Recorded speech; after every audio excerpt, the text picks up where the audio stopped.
DNA జ్యోతిష్యానికి సాధారణ జ్యోతిష్యానికి తేడా ఏమిటంటే, వేల సంవత్సరాల నుండి సాధారణ జ్యోతిష్యం ద్వారా ఒక జాతక చక్రం చూసి భూత భవిష్యత్ వర్తమాన కాలాలలో ఎప్పుడు ఎలా ఏమి జరుగుతుందని చెబుతూ, ఒకవేళ అవి గాని అనుకూలంగా జరగకపోతే ఎలాగైనా ప్రకృతికి విరుద్ధంగా వాటిని మార్చేయాలని, అది కుదరకపోయినా పరిహారాల నెపంతో చేసే పద్ధతిది. కానీ దానికి మారుగా డిఎన్ఏ జ్యోతిష్యం ద్వారా ఇవన్నీ ఎందుకు జరుగుతున్నాయని కనుగొని ఒక పని చేసే ముందే అది సరైనదా కాదా అని సరైన సమయంలో మనము తీసుకునే మంచి నిర్ణయం జీవితంలో అన్నింటిలో విజయాలు సాధించడానికి సలహాలు మార్గదర్శకాలు చెప్పే నిజమైన జ్యోతిష్య విధానం ఇది. ఏది మీకు అవసరమో మీరే నిర్ణయించుకోగలరు. ప్రపంచవ్యాప్తంగా ఉన్న డిఎన్ఏ ఆస్ట్రాలజీ ప్రియమైన ప్రేక్షక మహాశయులందరికీ నా హృదయపూర్వక నమస్కారములు. నేను తిరుపతి పట్టణంలోని రేణిగుంట నుండి మీ గుణబ్రహ్మ సరస్వతి. చాలామంది అడుగుతుంటారు, జ్యోతిష్యం అనేది ఉందా? అయితే చాలామంది జ్యోతిష్యం గురించి ఏం చెప్తున్నారంటే, తలరాత, విధి, కర్మ అని అంటున్నారు. అసలు పూర్వజన్మ అని కూడా మరికొంతమంది అంటున్నారు. దీంట్లో ఏది నిజము అని అడుగుతుంటారు. యాక్చువల్గా జ్యోతిష్యం అనేది మనకు ఒక మార్గదర్శకంగా ఉపయోగపడే ఒక ఆధ్యాత్మికమైనటువంటి సాధనం, దైవిక సాధనం. అయితే మన వాళ్ళు ఇంతవరకు ఏం నేర్పించారంటే, జ్యోతిష్యం అనేది భవిష్యత్తును తెలుసుకోవడానికి ఉపయోగించే ఒక టూల్గా దాన్ని చెప్పడం, ఆ భవిష్యత్తులో మంచి చెడులు జరుగుతుంటాయి, ఫలానా సమయంలో మంచి జరుగుతుంది, ఫలానా సమయంలో చెడ్డ జరుగుతుందని దశా భుక్తి అంతర సూక్ష్మ ప్రాప్త దర్శనం అనుసరించి గ్రహాల యొక్క గోచారాలను అనుసరించి చెబుతూ, మంచి జరిగితే ఓకే అంటూ, చెడ్డగాని జరిగితే అది జరగకుండా ఏమైనా పరిహారం ఉందా, దాన్ని ఆపేయడానికి ఏమైనా రెమెడీస్ ఉన్నాయా అనేసి పండితుల దగ్గర తెలుసుకుని వాటిని చేస్తుంటారు. ఒకవైపు విధి, తలరాత ఇలాగే రాయబడింది, భగవంతుడు ఇలాగే అనుభవించి రమ్మని పంపించాడు అని జ్యోతిష్ శాస్త్రంలో ఉంది అని లెక్కలు కట్టుతూనే, ఒకవేళ చెడ్డ జరిగితే దానిని మార్చేయాలి అన్న ఉద్దేశంతో దానికి పరిహారాలు కూడా చెబుతున్నారు. ఒకటి, ఒకవేళ జ్యోతిష్యం అనేది ఉంటే అందులో చెప్పబడినటువంటి అంశాలు ఇలాగే జరుగుతాయి, ఈ సమయంలో ఫలానా పని, ఫలానా కార్యాన్ని మీరు చేస్తారు, మీరు ఎలా అయిపోతారు అలా అయిపోతారు అని చెప్పినప్పుడు అదేనా జరగాలి. లేదా అందులో ఒకవేళ మంచి జరిగినా చెడ్డ జరిగినా డైజెస్ట్ చేసుకోవాలి. ఒకవేళ చెడ్డ జరిగితే మాత్రం అది జరగనీయకుండా చేయాలని అక్కడ ఇచ్చినటువంటి విధి, తలరాతను పూర్వం రికార్డెడ్గా రాసి పంపించినటువంటి అంశాలను మార్చేయడానికి పరిహారాలు చెప్పండి అని అడుగుతుంటారు. అయితే ఒకటి, పరిహారమైనా ఉండాలి, లేదా జాతకములో చెప్పబడినటువంటి విషయాలైనా కరెక్ట్ కావాలి. ఇది true or false, not simultaneously. ఇది కానీ అవ్వాలి లేదా అదేనా అవ్వాలి, కానీ రెండూ కాదు కదా. అప్పుడు సత్యమైనా కావాలి లేదా అసత్యమైనా కావాలి. సత్యము అసత్యములు రెండు కూడా ఒకే సమయంలో కానేరవు కదా. కాబట్టి తలరాత, విధి అనేది కరెక్ట్ కాదు.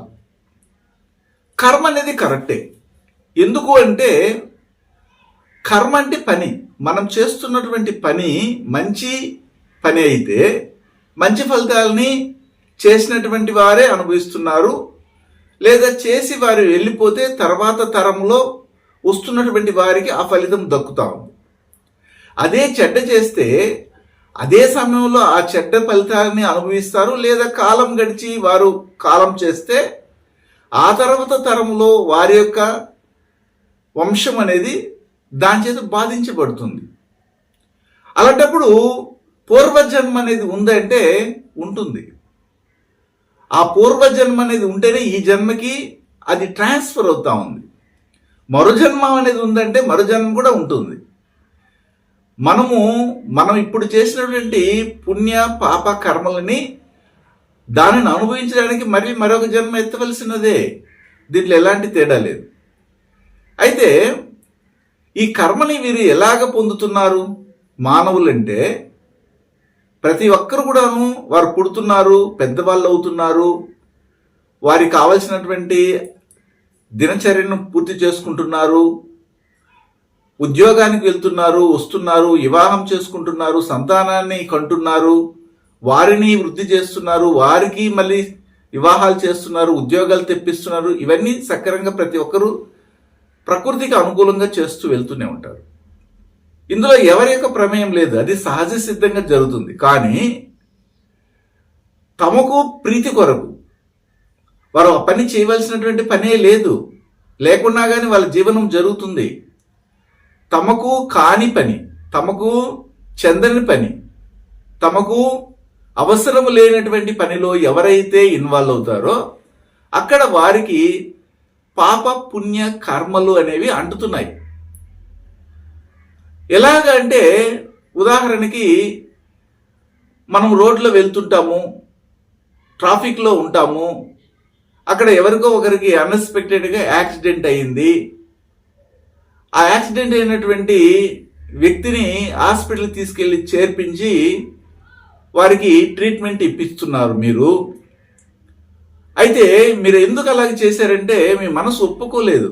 ఒక సాటి మనిషి ఇలాగా సతికలు పడి ఉంటే వారికి ఏదైనా అయిపోతుందేమో అన్న ఉద్దేశంతో మనము ప్రథమ చికిత్స కొరకైనా కానీ ఎక్కడో ఒక చోట తీసుకెళ్ళి చేపిస్తాం.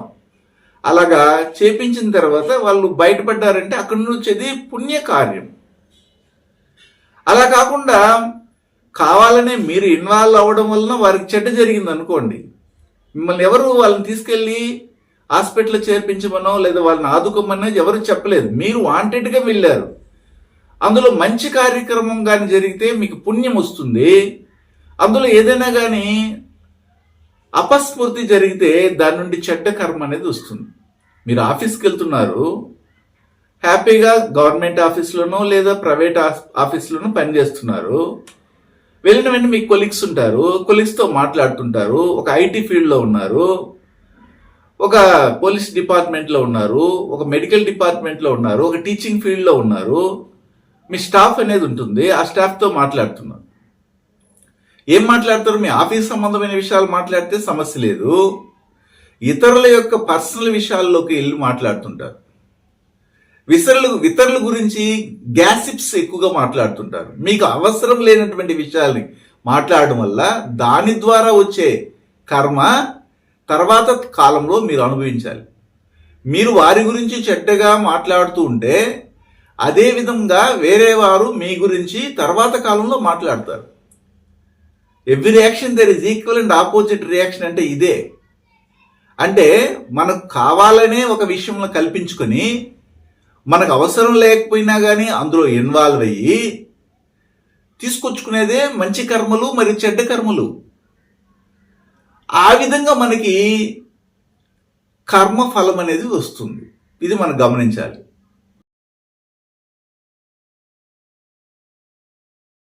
డిఎన్ఏ జ్యోతిష్యం నేర్చుకోవడానికి ఆసక్తి ఉన్న వారందరికీ గురువుగారి తరపున స్వాగతం.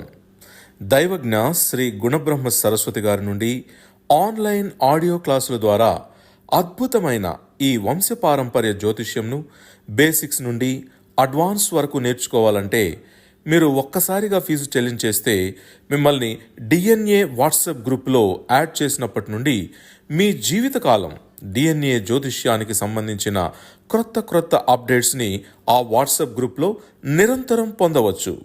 ఫీజు చెల్లించిన వెంటనే జరిగిపోయిన పాఠాలు మీ ఈమెయిల్ ఐడి ఇస్తే గూగుల్ డ్రైవ్కి మొదటే గురువుగారు పంపిస్తారు. అందులో మీకేదైనా డౌట్స్ వస్తే జూమ్ క్లాస్లో గురువుగారే స్వయంగా క్లియర్ చేస్తారు. పీడిఎఫ్ కానీ ప్రింటింగ్ మెటీరియల్ కానీ ఇవ్వబడదని గమనించగలరు. సాధారణంగా కొంతమందిని చూడొచ్చు, అష్టకర్మలలోనే ప్రతి ఒక్కరు కూడా పుట్టడం అనేది జరుగుతుంది. ఆ అష్ట అంటే ఏమిటంటే 8. 8 అనే అంకెని మీరు చూస్తే ఒక లూప్ లాగా ఉంటుంది. అది దాంట్లోకి మనం ఎంటర్ అయ్యి స్టార్ట్ చేస్తే ప్రయాణాన్ని పైకి కిందికి తిరుగుతూనే ఉంటాం, బయటికి రావడానికి అవకాశం ఉండదు. ఎప్పుడైతే ఆ 8ని మనం దాటేస్తామో కర్మ నుంచి మనం నల్లిఫై చేసుకుని బయటికి వెళ్ళినట్టు, అలాగ అయినటువంటి వాళ్ళే సిద్ధులు, మహానుభావులు, ఋషులు, మునులు కూడా. మామూలుగా మూలాధార, స్వాదిష్ట, మణిపూర, అనాహత, విశుద్ధ, ఆగ్నేయ చక్రములు 6 చక్రములుంటే 7వ చక్రంగా సహస్రార చక్రం అంటారు.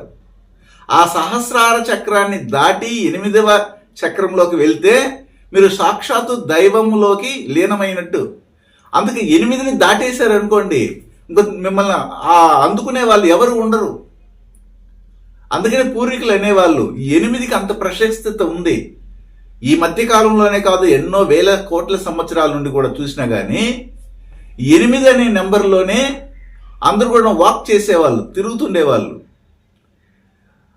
మామూలుగా ఒక డ్రైవింగ్ లైసెన్స్ కావాలన్నా కానీ అది స్కూటర్ దగ్గర నుండి 4 చక్రాల వాహనం కాకున్నా కానీ ఏ చక్ర వాహనమైనా కానీ ఆ ట్రాఫిక్ ఇన్స్పెక్టర్స్ ఏం చెప్తారంటే 8 వేయండి అంటారు. 8 నెంబర్లు వెళ్ళి రండి అంటే 8 లాగా వేసి రండి అని. అందులో సక్సెస్ అయితేనే మనకి లైసెన్స్ అనేది మంజూరు చేస్తారు. చాలా ప్రదేశాల్లో పెద్ద పెద్ద గ్రౌండ్లో 8ని వేసి అందులో తిరగమంటుంటారు, వాకింగ్. అంటే అర్థం ఏమిటంటే 8కి అంత శక్తి ఉంది. అలాగా అష్ట కర్మలతోనే ఈ ప్రపంచంలో ఎవరున్నా కానీ ఆ అష్టకర్మ నక్షత్రాల్లోనే పుట్టాలి. అష్టకర్మలు దాటి ఇప్పుడు 9 నవగ్రహాలు అన్నట్టుగా 9 కర్మలు లేవు. ఎందుకంటే కేతు అనే గ్రహానికి గ్రహ కర్మ రిజిస్ట్రే లేదు. అంటే ఎందుకు లేదంటే ఒకవేళ కేతు అనే గ్రహానికి గ్రహ కర్మ రిజిస్ట్రీ ఉంటే ఈ పుట్టుకలు మరణములు అనేవి ఉండవు, ఆడికి ఆగిపోతాయి. కాబట్టి కేతు అనే గ్రహము మోక్ష గ్రహము అని మనం చెప్తుంటాం. ఈ విధంగా మనము ఒక కర్మ రిజిస్ట్రీని మనం పొందుతున్నామంటే అది ఏ విధమైనటువంటి కర్మను మనం పొందుతున్నాము. పూర్వ జన్మ అనేది ఈ జన్మ ఎత్తినటువంటి వారికి తెలియదు. పూర్వజన్మలో పలానా వాళ్ళు పలానా చేశారని మీకు తెలియదు, ఎవరికి తెలియదు. కానీ ఈ పుట్టినప్పుడు వాళ్ళు తీసుకున్నటువంటి అష్ట కర్మలను బట్టి పూర్వజన్మలో ఏమి చేసి ఉండి ఈ జన్మలో ఈ కర్మ రిజిస్ట్తో పుట్టారు అనేది మాత్రం మన డిఎన్ఏ ఆస్ట్రాలజీ ప్రకారంగా చెప్పవచ్చు.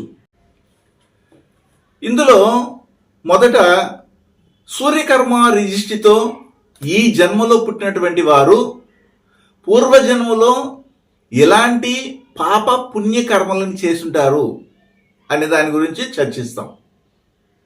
జనరల్గానే సూర్యకర్మ రిజిస్టర్తో ఈ జన్మలో పుట్టినటువంటి వారి కుటుంబంలో అశ్విని, ఆశ్లేష, అనురాధ, పూర్వభద్ర ఈ 4 నక్షత్రాల యొక్క జెనెటిక్ కనెక్టివిటీ ఉంటుంది. అంటే ఆ కుటుంబ పరంపర. ఇప్పుడు జనరల్గా ఒక 2 దంపతులకి వివాహం అయితే వారికి పుట్టే బిడ్డలు ఆ తల్లిదండ్రులలాగానే ఉండాల్సినటువంటి అవసరం లేదు. ఆ తండ్రికి సంబంధించినటువంటి చెల్లెల్లాగా కూడా వాళ్ళకి అమ్మాయి పుట్టొచ్చు, ఆ తల్లికి సంబంధించినటువంటి నాన్నలాగా కూడా పుట్టొచ్చు, లేదా వాళ్ళ మేనమామలాగా పుట్టొచ్చు. అంటే అది ఒక వంశం, ఆ వంశవృక్షము. ఈ వంశవృక్షం అంతా కూడాను ఏ విధంగా చెప్పబడిందంటే సూర్యవంశం అని చెప్పబడితేనే అక్కడ అశ్విని, ఆశ్లేష, అనురాధ, పూర్వభద్ర నక్షత్రాల వాళ్ళు పుట్టడము, ఆ కుటుంబంలో దానికి సంబంధించినటువంటి పాజిటివ్స్ని నెగిటివ్స్ని ఆ వంశం అనుభవిస్తూ ఉంటుంది. అయితే ఇప్పుడు మనం ఒక కంటి డాక్టర్ దగ్గరికి వెళ్తున్నాం, ఆప్థమాలజిస్ట్ అంటారు. అక్కడికి వెళ్ళినప్పుడు అక్కడికి వస్తున్నటువంటి 100 మంది ఉన్న 200 మంది ఉన్నాయి, వారందరూ కూడా సూర్యకర్మ రిజిస్ట్రీ దోషం ఉంటేనే వారి కంటికి సంబంధమైనటువంటి ఇబ్బందులతో అక్కడికి రావడం అనేది జరుగుతుంది. ఒక సైకాట్రిస్ట్ దగ్గరికి వెళ్తారు. అక్కడ వచ్చినటువంటి వందల మంది కానీ వేల మంది కానీ సూర్యకర్మ రిజిస్ట్రీ చంద్రకర్మ రిజిస్ట్రీ ఉన్నటువంటి రెండూ కలిసినటువంటి వారి కుటుంబ పరంపర నుండే ఆ సైకాలజీకి సంబంధమైనటువంటి సమస్య వచ్చి ఆ సైకాట్రిస్ట్ని కలవడానికి వచ్చుంటారు. ఒక సైకాలజిస్ట్ అంటే తెలుసు కదా మీకు, కౌన్సిలింగ్ చేస్తారు. అక్కడికి వెళ్ళాలనుకున్నా ఇలాంటి రెండు కర్మలు ఉన్నటువంటి వాళ్ళే వస్తారు. అయితే పూర్వజన్మలో వీళ్ళు ఏమి చేస్తుంటారు అనేది మనం తెలుసుకోవచ్చు. అయితే పూర్వజన్మలో ఏమి చేస్తున్నారన్న విషయాలని ఈ జన్మలో ఈ నక్షత్రాల్లో పుట్టినప్పుడు వారు చేసిన కర్మ ఇదే అనేది నిర్ధారణ చేయడానికి డిఎన్ఏ ఆస్ట్రాలజీ ఉపయోగపడుతుంది. ఉదాహరణకి పూర్వజన్మ అనేది ఉంది అని మీరు నమ్మగలిగితే ఈ జన్మ అనేది మీకు ఉంది, లేదంటే లేనట్టే. పూర్వజన్మ అంటే ఏమిటంటే పూర్వీకులు వారు చేసినటువంటి కర్మ ఫలాలని మిగిలిన వాటిని మనకు అందించి వాటిని తీర్చుకోవడానికి, వాటిని నల్లిఫై చేయడానికి, వాటిని బ్యాలెన్స్ చేయడానికి మనం ఈ జన్మ ఎత్తిరామని అర్థం.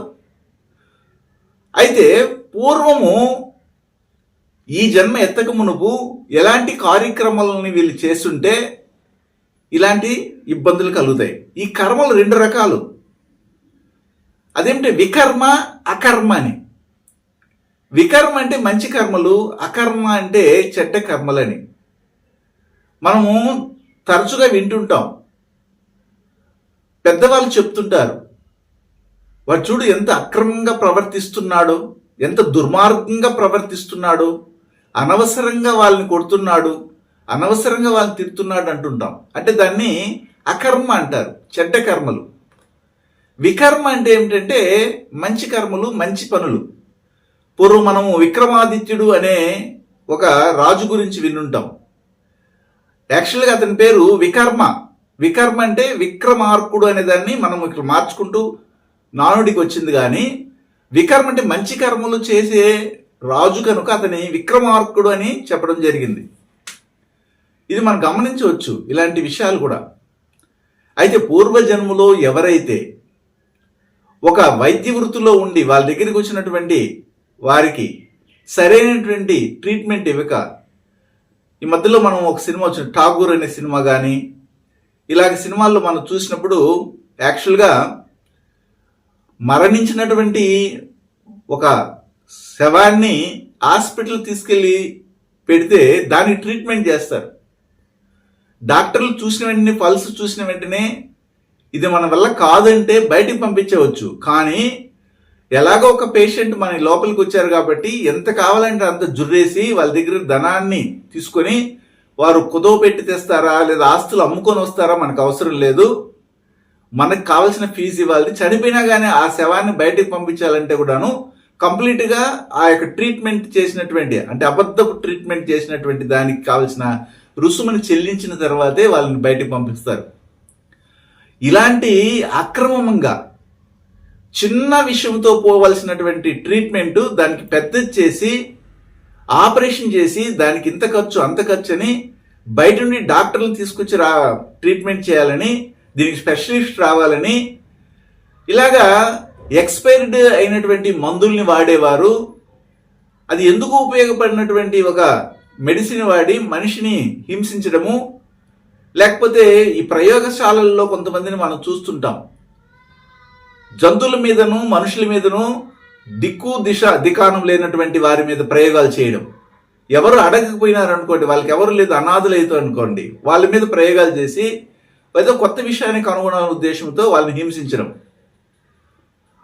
గురువు గారి నుండి డిఎన్ఏ ఆస్ట్రాలజీ ప్రకారంగా మీ జాతక పరిశీలన చేయించుకుని సలహాలు, మార్గదర్శకాలను పొందాలంటే మా త్రిశక్తి డిఎన్ఏ ఆస్ట్రాలజీ యూట్యూబ్ ఛానల్లో మరిన్ని వీడియోలు చూసి ఒక అవగాహనకు వచ్చాక మీకు ఉపయోగపడుతుందనిపిస్తేనే ఫోన్ ద్వారా కానీ లేదా డైరెక్ట్గా కానీ అపాయింట్మెంట్ కొరకు సంప్రదించగలరు. అదేవిధంగా పూర్వము ఇప్పుడు ఈ సూర్యకర్మారీషితో పుట్టినటువంటి వారి కుటుంబాల్లో చాలా వరకు తండ్రిని హింసించినటువంటి వాళ్ళు, తండ్రిని తక్కువ చూసినటువంటి వాళ్ళు, తండ్రికి అన్నమే పెట్టినటువంటి వాళ్ళు చాలా వరకు సమాజంలో ఇతరుల చేత హింసించబడేది.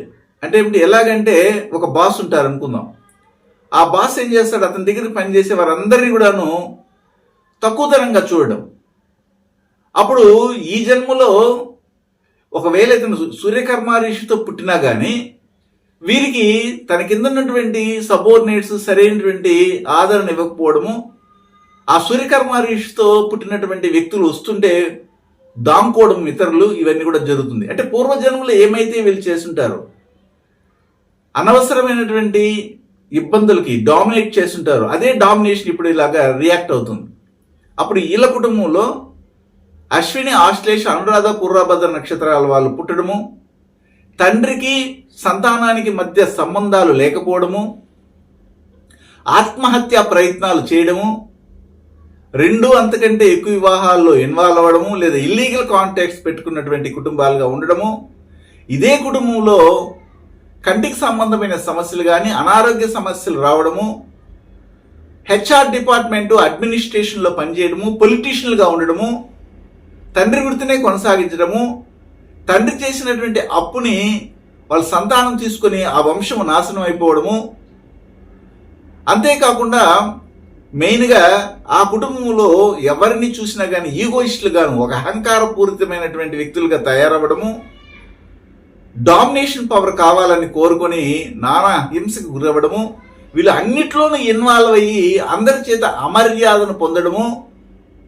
ఈ అశ్విని, ఆశ్లేష, అనురాధ, పూర్వభద్ర నక్షత్రాల్లో పుట్టినటువంటి కుటుంబ పరంపరలో ఎవరైనా ఒకరు, అది తండ్రి కావచ్చు, మామ కావచ్చు, ఎవరైనా ఒకరు ఆ కుటుంబం నుంచి వెళ్ళిపోవడము, ఎవరికి చెప్పకుండా దూరంగా జీవించడము, అసలు వాళ్ళు బయటికి వెళ్ళిన తర్వాత వాళ్ళు బతికున్నారా లేదా అన్నటువంటివి తెలియకుండా చివరికి ఒక అతను వెళ్ళిపోతే తన భార్యకి ఉన్నటువంటి జీవితకాలం మాంగళ్యాన్ని ధరించి ఉండడము 100 సంవత్సరాలైనా కానీ, ఎందుకంటే అతను వెళ్ళినటువంటి వాడు ఉన్నాడో లేదో తెలియనటువంటి పరిస్థితుల్లో ఇలాంటి పరిస్థితి రావడము, సెకండ్ హ్యాండ్ వస్తువులు కొని అమ్మడము, దానివల్ల జైలుకి వెళ్ళడము, దాంట్లో చిగులుకోవడము, అప్పు ఇవ్వడము, తిరిగి రాక ఇబ్బంది పడడము, దాన ధర్మాలు చేసి పూర్తిగా చివరికి వీరు మళ్ళీ అన్న పానీయాల కొరకు ధర్మశాలల్ని ఆశ్రయించడము, అక్కడికి వెళ్ళి దేహ్యాన్ని అడుక్కోవడము,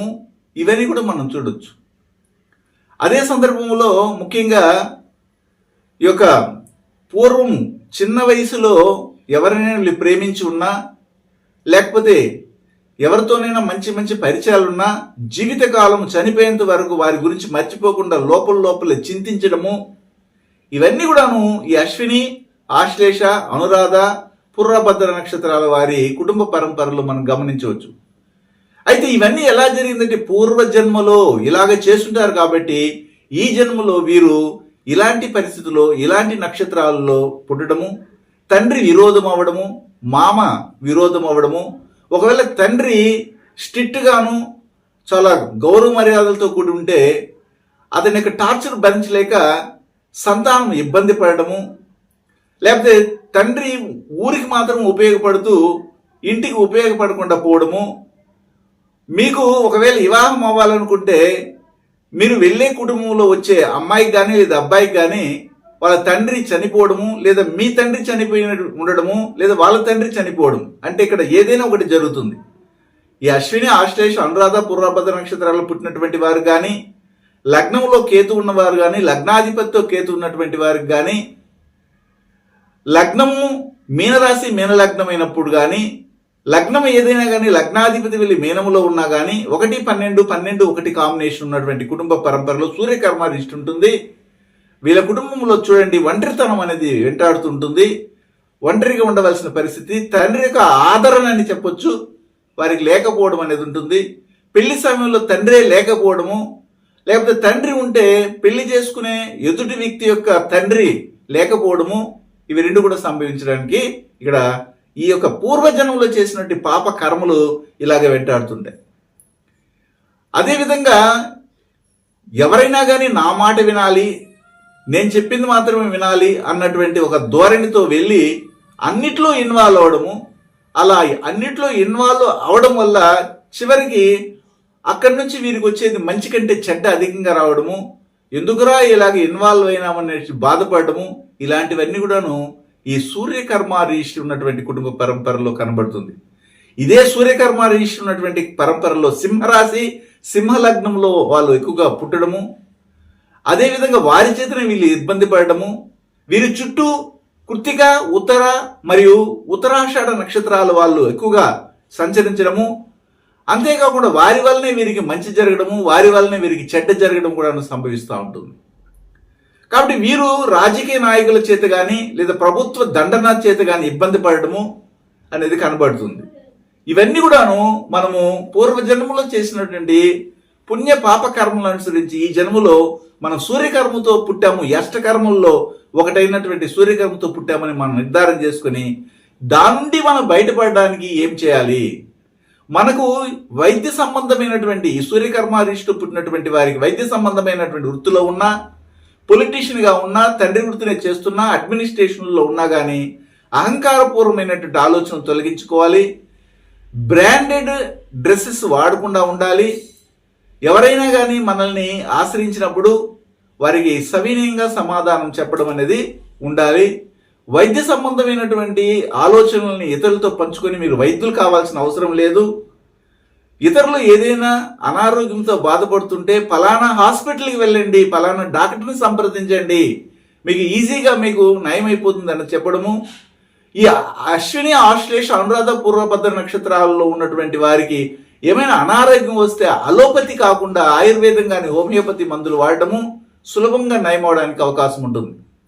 కొంతమంది జాతకాలు మనం చూసినప్పుడు 6వ భావంలో కేతు కానీ లేదా 6వ భావాధిపతితో కేతు కానీ 12వ భావంలో కేతు కానీ 12వ భావాధిపతితో కేతు కానీ ఉండి అశ్విని, ఆశ్లేష, అనురాధ, పూర్వభద్ర నక్షత్రాలలో వీరి రాశి, లగ్నము, లగ్నాధిపతి కూర్చుంటే లేదా 6వ భావాధిపతి ఈ యొక్క సూర్యకర్మ రిజిస్టర్లో ఉన్న నక్షత్రాల్లో కూర్చుంటే వీళ్ళ హాస్పిటల్కి వెళితే తిరిగి రాని లోకాలు కూడా వెళ్ళిపోయినటువంటి దాఖలాలు చాలా ఉన్నాయి.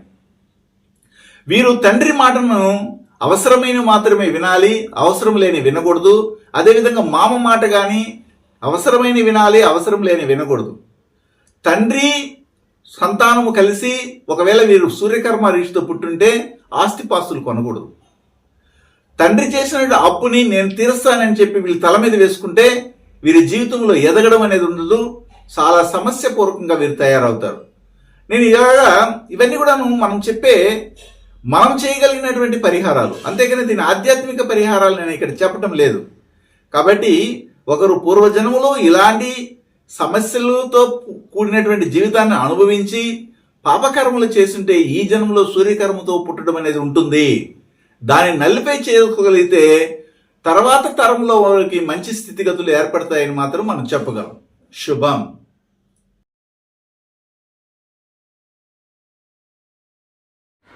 ఉచితం ఉచితం ఉచితం. పూర్తిగా 24 కర్మ విమోచన హోమాలు ఉచితం.